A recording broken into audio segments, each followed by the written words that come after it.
और आज अंततः क्लियर हो चुका है। कल देर रात करीब 12 बजे का समय था जब राजेश तिवारी जी के नाम पर मुहर लग गई है और इस समय लोकल टीवी के साथ राजेश तिवारी जी मौजूद जब पहुंचेंगे तो क्या कहकर वोट मांगेंगे कि मुझे क्यों वोट दीजिए, आखिर क्यों वोट मांगे और जनता आपके ऊपर भरोसा क्यों जताई, इन चीजों को लोग जितने भी जैसे भाजपा से खड़े हैं या कांग्रेस से मैं हूँ या कोई आम आदमी पार्टी से, जनता ही चाहेगी कि उसके लायक कौन है, कौन विकास कार्य कर सकता है।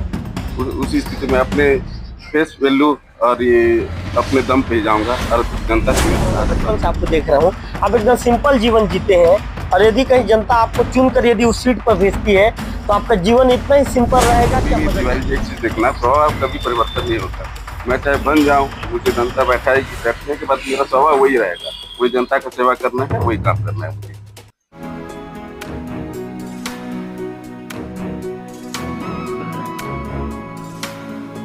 मैं हूं रवि तिवारी, अब देखना शुरू कर चुके हैं लोकल टीवी। आपको बताना चाहूंगा कि कांग्रेस ने एक बड़े चेहरे पर दांव खेल दिया है। हालांकि लोकल टीवी की टीम लगातार खबर दिखा रही थी कि कांग्रेस से अधिकृत प्रत्याशी के रूप में राजेश तिवारी जी चुनावी मैदान पर आएंगे। कांग्रेस राजेश तिवारी जी के चेहरे पर चुनावी दंगल में जाकर चुनाव लड़ेगी और आज अंततः क्लियर हो चुका है। कल देर रात करीब 12 बजे का समय था जब राजेश तिवारी जी के नाम पर मुहर लग गई है और इस समय लोकल टीवी के साथ राजेश तिवारी जी मौजूद है। तिवारी जी क्या कहना चाहेंगे? कांग्रेस ने आप पर भरोसा जताया है, कांग्रेस आपके चेहरे को लेकर चुनावी दंगल में जा रही है, नगर पंचायत के दंगल में, क्या कहना चाहेंगे? सबसे पहले धन्यवाद रवि तिवारी जी। कांग्रेस ने मुझ पर जो भरोसा किया है उस भरोसे पर जरूर खरा निकलूंगा।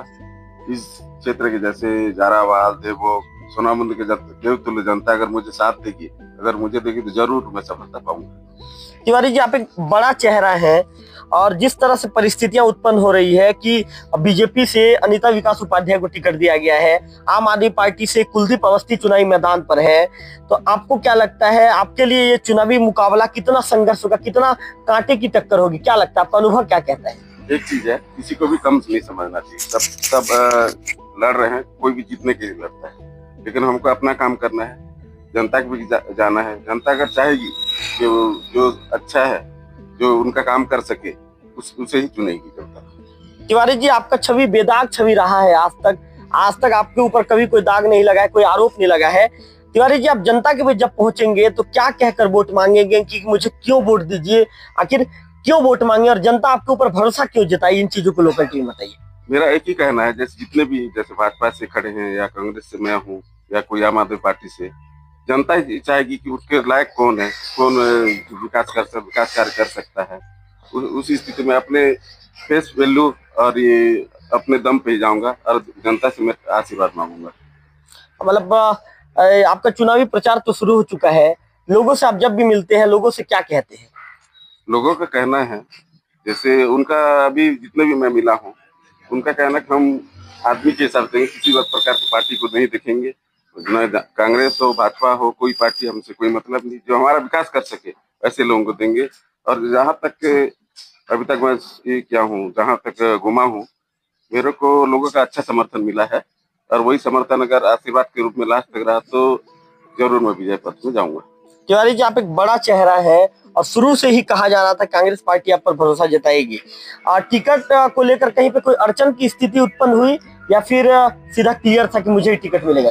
टिकट के लिए किसी प्रकार का कुछ नहीं रहा है, शुरू से एक ही नाम चल रहा था, मेरे ही नाम पे तैयारी करने के लिए शुरू से बोला गया था। शुरू से बोला गया। तिवारी जी उन चीजों को आप क्लियर नहीं कर रहे थे लेकिन पहले? नहीं, किसी भी चीज को पहले, क्योंकि संगठन में और भी लोग हैं, मैं अकेला नहीं हूँ। कांग्रेस पार्टी में और भी दावेदारी कर सकते थे, अकेला मैं नहीं हूँ कि मैं अपने दम पे ही जीता हूँ। पार्टी अगर किसी को देती उसका मैं भी समर्थन करता। तो पार्टी के बड़े नेता चुनावी प्रचार के लिए पहुंचेंगे यहाँ पे? वो अभी मैं नहीं बता सकता क्योंकि उस टाइप का शेड्यूल ऐसा कुछ बना नहीं है। भविष्य में होगा तो आपको जरूर बता दूंगा। तिवारी जी कब नामांकन दाखिल कर रहे हैं? नामांकन कल 28 लास्ट है, कल ही दाखिल करूंगा नामांकन। कल दाखिल करिए।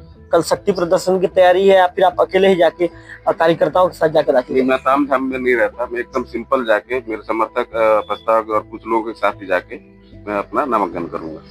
अच्छा, प्रकार का ताम झाम नहीं रहे। अच्छा तिवारी जी आज आपके जीवन के लगभग कितना साल हो चुका है आपको? 50 वर्ष हो गए मुझे। तिवारी जी 50 सालों से मैं लगभग आपको देख रहा हूँ, मैं बचपन से आपको देख रहा हूँ, आप एकदम सिंपल जीवन जीते हैं और यदि कहीं जनता आपको चुन कर यदि उस सीट पर भेजती है तो आपका जीवन इतना ही सिंपल रहेगा कि आप बदल जाएंगे? कभी भी तिवारी जी एक चीज देखना, स्वभाव कभी परिवर्तन नहीं होता। मैं चाहे बन जाऊं, मुझे जनता बैठाएगी, बैठने के बाद मेरा स्वभाव वही रहेगा, वही जनता का सेवा करना है, वही काम करना है मुझे।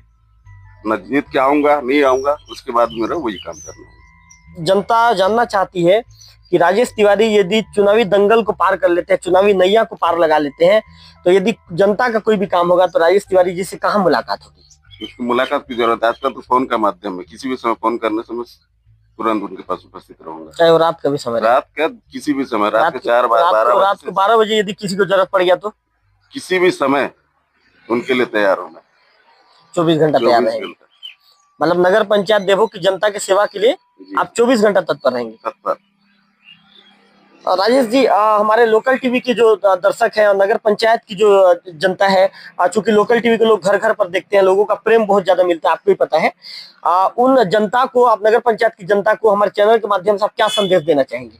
मैं नगर पंचायत की जनता, जैसे हो गया देवोग, जारावाल और सोनावंदी के देवतुल्य जनता से यही प्रार्थना करता हूँ कि वो सही आदमी को चुने। ये नहीं कि मुझे ही दे, अगर मैं बाकी कैंडिडेट से अच्छा लगूं, उनको कुछ कार्य कर सकूं, तो मुझे चुने। मैं हमेशा उनके ये के लिए 24 घंटा तत्पर रहूंगा उसके कार्य करने के लिए। जीत को लेकर कितने आश्वस्त हैं? जीत हार के लिए नहीं बोला जैसे, वो जनता के ऊपर डिपेंड। आपको, आपका अनुभव क्या कहता है? देखिए, क्योंकि आप राजनीति के मजे वो खिलाड़ी हैं। राजनीतिक मजे वो खिलाड़ी वाला बात नहीं है तिवारी। इसमें एक चीज है, कोई भी आता है ना जीत के लिए आता है, जितने भी कैंडिडेट अपना जीत के लिए भरे, अब वो उसका फैसला जनता करेगी। जनता के ऊपर है कि वो मुझे चुनेगी या फिर और किसी और को चुनेंगी, उनको हिसाब से जो अच्छा लगे उन्हें ही चुनेगी जनता। तिवारी जी, मैं आपका एक चीज देखता हूँ, टिकट भी आपका क्लियर था, आपने लोकल टीवी में कुछ देर पहले बताया, लेकिन आप हर चीजों को सस्पेंस पर रखते हैं। अभी भी जब मैं आपको जीत और हार को पूछ रहा हूँ तो उसको भी आप सस्पेंस पर रख दिए। आप बोलते हो कि जनता तय करेगी, जब क्या बड़ा चेहरा है, बड़ा नाम है आपका। वोट कौन देगी? वोट जनता ही देगी। नहीं, आप बड़े बड़े चेहरे हैं, बड़ा नाम है आपका। ठीक है, उसका फैसला जनता ही करेगी। अब वोट जीत हार का अंतर हो, फैसला वही हो, जनता ही कर सकती है। तिवारी जी, कितने वोट से जीत रहे हैं? नहीं बता सकता, जनता के फैसले को। 400, 500 नहीं बता सकता। जनता जैसा चाहेगी वैसा। 600-700 नहीं, कुछ तो मुहर लगा दीजिए। ऐसा बता ही नहीं सकता। 200-300 मेरे लिए एक वोट भी जितना जीत है। 200-300 मैं क्या बोला, मेरे लिए एक वोट से अगर जीत रहा हूँ मैं, मेरा जीत है। जनता के प्यार आशीर्वाद बने रहेगा तो मैं 1 से और कुछ अधिक वोट से, जितना वोट से भी जीतूंगा वो जनता का प्यार रहेगा वो। तिवारी जी, एक महत्वपूर्ण सवाल आपसे पूछूंगा। बीजेपी के नेता ये आरोप लगा रहे हैं कि राजेश तिवारी जी का चेहरा कोई काम नहीं आएगा, ये चुनाव तो हम ही जीतेंगे और अनिता विकास उपाध्याय ही जाकर उस कुर्सी में बैठेगी। ये बीजेपी के नेताओं का कहना है। बीजेपी के नेताओं का ये भी दावा है कि राजेश तिवारी जी का चेहरा इसमें काम नहीं आएगा, सिर्फ बीजेपी का सिंबल काम आएगा और अनिता का चेहरा काम आएगा। राजेश जी क्या कहना चाहेंगे? देखिए, पार्टी बात अलग है। बीजेपी वाला कभी नहीं चाहेगा कि मेरा कैंडिडेट हारेगा, कांग्रेस वाले भी नहीं चाहेंगे कि मैं हारूं। सब अपना अपना दावा करेंगे, लेकिन जीत हार का फैसला अंतिम में जनता के ऊपर है। वो जैसा चाहेगी वैसा होगा। कोई पार्टी कांग्रेस भाजपा बोलने से ऐसा कुछ होने का नहीं है जी। जनता जो चाहिए, हाँ, जनता जो चाहेगी वही फैसला होगा। तिवारी जी, आपके पार्टी में अभी तक पार्षद के नाम का डिक्लेयर नहीं किया गया है, क्या आपके पार्टी वाले आप तय नहीं कर पा रहे हैं क्या कि भाई किसको पार्षद के लिए 15 वार्डों में किसको पार्षद के चुनावी मैदान में उतारे? कुछ तय नहीं कर पा रहे हैं क्या? नहीं, लगभग तय हो चुका है। कुछ जैसे वार्ड में 2-3 नाम का था, उसी का ही फैसला करने का रह गया था। बहुत सारे वार्ड में तो सिंगल नाम ही था जी। आज 12 बजे तक क्लियर हो जाएगा सब। क्लियर हो जाएगा। तो आप अपने पार्षद प्रत्याशियों के साथ जाएंगे नामांकन दाखिल करने, क्या अकेले निकल जाएंगे? नहीं, उसको मैं नहीं बोल सकता, क्योंकि मेरा कल 28 को है और बाकी किसका कैसा भरना उनके ऊपर है। मेरा जो फाइनल है कि मैं 28 को कल दाखिल करूंगा। तिवारी जी, चुनावी मैदान में आने के लिए पूरी तरह तैयार है? पूरी तरह से जनता के बीच जाऊंगा, उनका आशीर्वाद मांगूंगा, वो चाहे तो जरूर सफलता मिलेगी मुझे। अच्छा तिवारी जी, एक चीज और बताइए, बीजेपी वाले क्यों आपके ऊपर आरोप लगा रहे हैं कि राजेश तिवारी जी रात को ठीक से सो नहीं पा रहे हैं, राजेश तिवारी जी की रातों की नींद उड़ गई है, राजेश तिवारी जी 24 घंटा टेंशन में है। जब से ये अनिता विकास उपाध्याय का नाम सामने आया है, बीजेपी वालों ने जब से उनको टिकट दिया है, तब से राजेश तिवारी जी की रातों की नींद उड़ गई है, राजेश तिवारी जी का बीपी बढ़ गया है। क्यों ऐसा आरोप लगा रहे हैं आपके ऊपर? बीजेपी वालों का आरोप है भाई। नहीं, ऐसा कुछ भी नहीं है। देखो, मुझे किसी न किसी उम्मीदवार से लड़ना ही है। मैं तो खड़ा हुआ हूँ, किसी न किसी से लड़ना है, फेस तो करना ही है। मुझे तो छोड़ तो नहीं देंगे, क्लियर लड़ना है, कोई भी होता लड़ना है। और मैं कभी इतना ये पे गया नहीं हूँ, थोड़ा सा काम बढ़ा हुआ है, ऐसे कोई दिक्कत नहीं है कि बीपी बढ़ा हुआ है कि नहीं सो रहा हूँ, आराम से सो रहा तो हूँ। बीजेपी वाले आरोप लगा रहे, आप सो नहीं पा रहे हैं क्या? आरोप प्रत्यारोप पे मत जाइए। कितना घंटा सो रहे हैं आप? पूरा मैं जैसे पहले तो वैसे ही पहले कितना घंटा सोते थे? 10 घंटा सोता, अभी 10 घंटा सो 10 रहा हूँ। घंटा, मतलब आप इस समय आप निकाल पा रहे हैं 10 घंटा सोने के लिए? आराम से सो रहा हूँ। क्योंकि आपका समय की कमी है। अब थोड़ा शेड्यूल चेंज करना पड़ेगा, लेकिन अभी तक ऐसा मेरा कुछ भी चेंज नहीं हुआ। मतलब आप 6 घंटा सोएंगे आप? 6 क्यों, 8 घंटा सोऊंगा। 8 घंटा सोएंगे, मतलब बीजेपी वालों का आरोप गलत है। आरोप प्रत्यारोप पे मत जाइए, आरोप प्रत्यारोप ऐसा कुछ ये नहीं है। बीपी पे सब क्लियर है ना? क्यों क्लियर नहीं रहेगा, अभी चेक करा लीजिए आप। चलिए, राजेश तिवारी जी ने मुस्कुराते हुए अंदाज में कहा है कि आरोप प्रत्यारोप पर आप मत जाइए। राजेश तिवारी जी ने एक शब्द ये कहा कि जनता देवतुल्य है, जनता का आशीर्वाद जिसे मिलेगा निश्चित तौर पर चुनावी मैदान पर आप बाजी मार लेगा। राजेश तिवारी जी ने एक बहुत अच्छी बात ये भी कही कि आप वोट मुझे मत दीजिए। उन्होंने ये कहा, उन्होंने ये पहला शब्द ये कहा कि आप वोट मुझे मत दीजिए।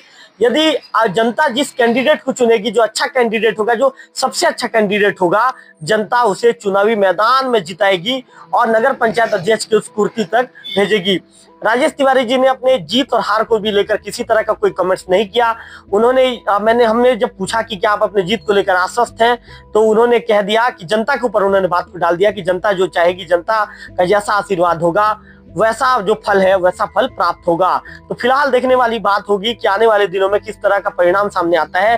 फिलहाल राजेश तिवारी जी का जब नाम सामने आ गया है कांग्रेस से, तो इसके बाद जो चुनावी गर्मी है, चुनावी गर्मी बढ़ गया है, चुनावी पारा बढ़ने लगा है और नगर पंचायत अध्यक्ष का जो चुनाव है घमासान और कांटे की टक्कर होने वाला है। कैमरा पर्सन विक्की के साथ रविकांत तिवारी, लोकल टीवी देव।